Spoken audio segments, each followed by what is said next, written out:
नमस्कार, आप देख रहे हैं दिशा अपडेट न्यूज चैनल। मैं हूं आपके साथ मधु राणा। धोखेधड़ी तो आपने बहुत तरह के सुने होंगे, लेकिन जो बाहर से आए हुए लोग, उनके साथ कैसे धोखे होते हैं और कैसे उनको इंसाफ मिल सकता है, हमारे साथ बात करने के लिए इस वक्त हैं ADGP राय साहब। बात करते हैं उनसे, जिनके साथ धोखा हुआ है उनको किस तरह से इंसाफ मिल सकता है और कितना टाइम लग सकता है। सत श्री अकाल सर। नमस्कार सर, पहले तो हम लोग बात करेंगे कि जो बाहर से लोग आते हैं, यहाँ पे मुश्किल से प्रॉपर्टियाँ बनाते हैं, बाहर जाते हैं, मेहनत करते हैं और अपने परिवार के लिए प्रॉपर्टियाँ बनाते हैं, उन्हीं के ही संबंधी उस पर कब्जा कर लेते हैं। ऐसे में सबसे ज़्यादा वो इंसान टूट जाते हैं, तब गुहार लगाते हैं इंसाफ की। आप NRI विंग की तरफ से किस तरह से उनको इंसाफ दिलाते हैं?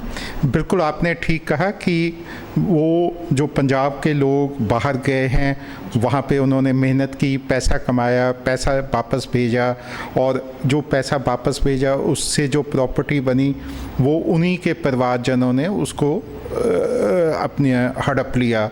और जो जब वो बाहर से सज्जन आते हैं और अपनी प्रॉपर्टी मांगते हैं, कई बार वहाँ उस केस में उनके ऊपर उल्टा पर्चा दर्ज कर दिया जाता है और वो दोबारा वापस जाने में भी असमर्थ हो जाते हैं। और प्लस उनके पास इतना समय भी नहीं होता कि वो आके अपनी प्रॉपर्टी पे जो कब्जा हो रखा है उसको फाइट करें और उसको फाइट करके जुडिशल इंटरवेंशन के साथ उसको वापस हासिल करें, क्योंकि ये काम बहुत लंबा चल जाता है, सालों बदी लग जाते हैं अपनी प्रॉपर्टी को ही वापस लेने में।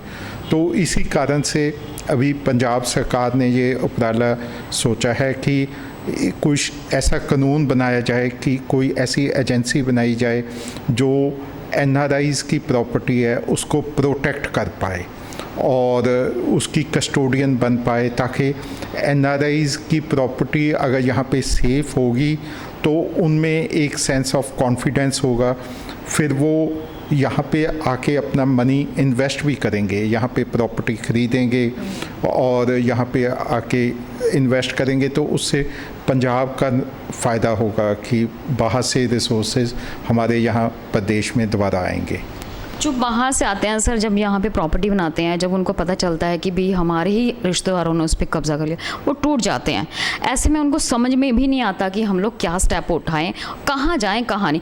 कई लोग ऐसे होते हैं, उन्हें मिसगाइड करते हैं, उनके जितना भी उनका सेविंग होता है उसका भी फिर मिसयूज़ करते हैं। तो ऐसे में आप उनको किस तरह से अवेयर कर सकते हैं, किस तरह से आप उनको बताना चाहेंगे कि भाई हाँ ये स्टेप पहले करना चाहिए?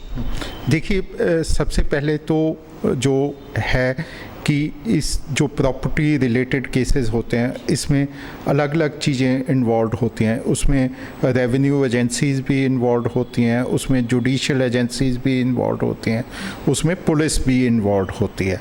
तो कई बार ये होता है कि आम ये धारणा रहती है कि लोग सोचते हैं पुलिस ही एक ऐसी एजेंसी है जो हमारी प्रॉपर्टी प्रोटेक्ट करे। ऐसा नहीं है।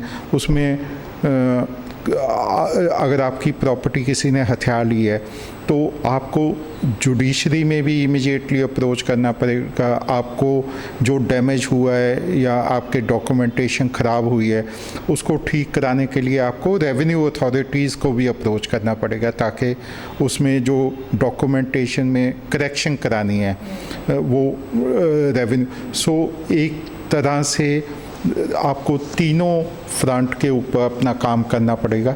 और उसी को अवेयर करने के लिए अभी ये जो मैं आपसे शेयर कर रहा हूँ कि हमारे यहाँ पे ये सोचा जा रहा है पंजाब में, क्योंकि पंजाब में NRI बहुत ज़्यादा है, कि इनके लिए कोई कॉमन एजेंसी जिसमें तीनों इकट्ठे हों, जिसमें जुडिशल वाले भी हों, रेवेन्यू एक्सपर्ट्स भी हों और ऑफ कोर्स पुलिस भी हो, वो ऐसी एजेंसी का उपराला किया जा रहा है।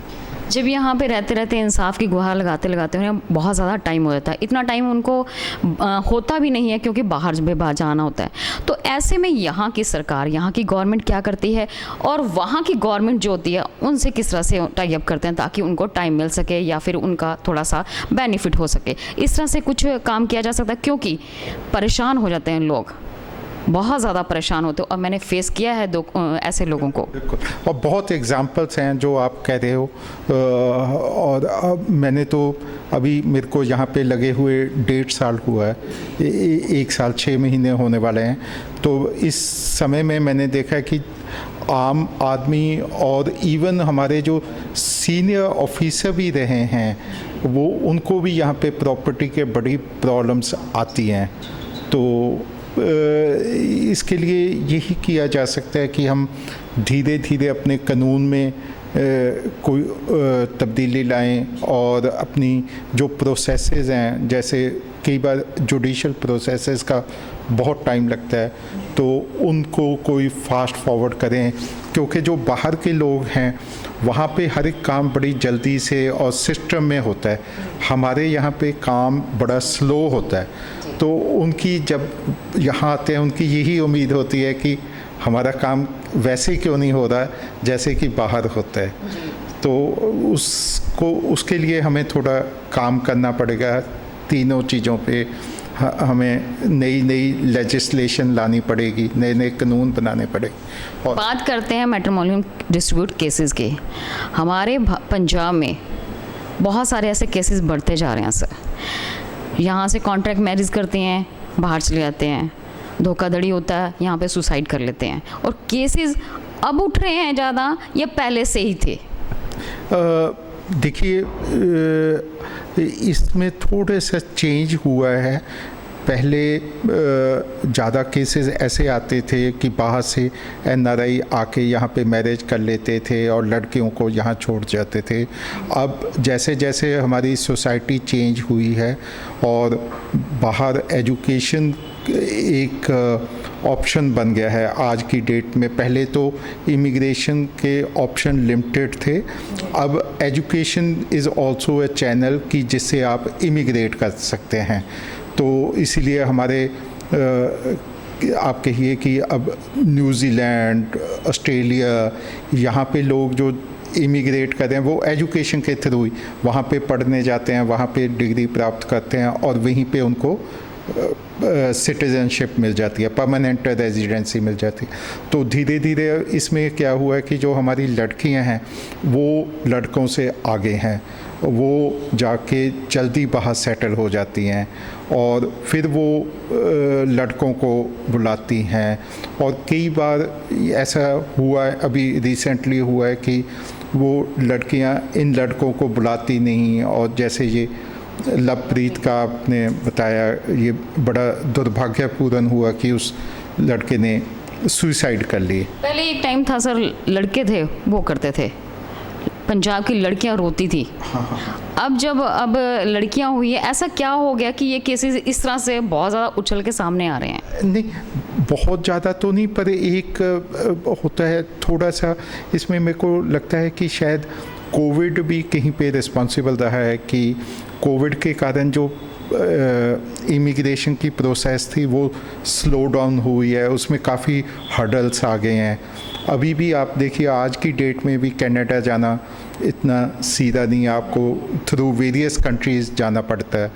तो उस कारण से भी हो सकता है ये हो गया है। और एक लोगों में भी ये हो गया है कि वो बड़ी जल्दी चाहते हैं कि आज ही लड़की वहाँ गई, इमीडिएटली वो लड़के को बुला ले। वो भी पॉसिबल नहीं होता क्योंकि वहाँ पे भी कुछ कंडीशंस उनको लड़कियों को मीट करनी होती है, जैसे उन्होंने अपना वो डिग्री प्राप्त करनी होती है। वो डिग्री प्राप्त करने में कुछ मार्क्स की भी कंडीशन होती है कि अनलेस आपके उस लेवल के मार्क्स नहीं आए फिर आपको वो परमानेंट रेजिडेंसी नहीं देते। तो इन कारणों से भी मेरे को लगता है थोड़ा प्रॉब्लम हुई है।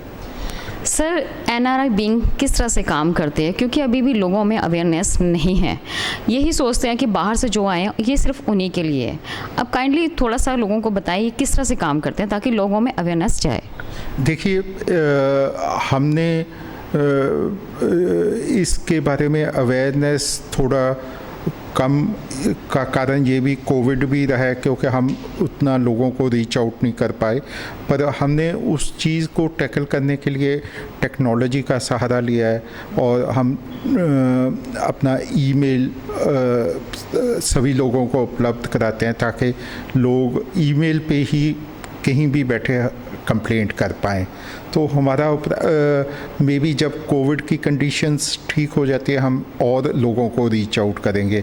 और प्लस जहाँ तक ये है कि जनरली लोगों में ये रहता है कि वो पुलिस को तो अप्रोच करते हैं, जहाँ कहीं पे भी कोई NRI पुलिस को अप्रोच करता है तो हम वो देखते रहते हैं। और हमारे मानयोग DGP साहब की तरफ से भी ये हदायतें हैं लिखती में कि जहाँ कोई NRI का केस हो पुलिस स्टेशन में, वो केस हमें ट्रांसफ़र कर दिया जाए ताकि हम उसको स्पेशल अटेंशन देके उसको डील कर पाएँ।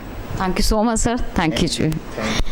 सो ये थे हमारे साथ राय साहब जी, जिन्होंने बताया कि NRI लोगों के साथ जिस तरह से धोखे आते हैं उसी तेज़ी से इंसाफ भी मिलता है।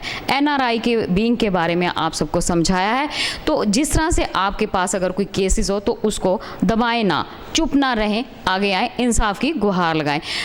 जो इनकी डेगिनेशन है, डेगिनेशन के हिसाब से ये उतने सख्त दिल के नहीं हैं, बहुत ही नरम दिल के हैं, सॉफ्ट हार्टेड हैं। आप आओगे तो इंसाफ आपको डेफिनेटली मिलेगा। पहले वाला समय जा चुका है। NRI बीइंग आपकी हेल्प के लिए हमेशा आगे आती रहेगी और आगे तत्पर रहेगी। मैं मधु राणा चंडीगढ़ से रुष्पिंदर सिंह के साथ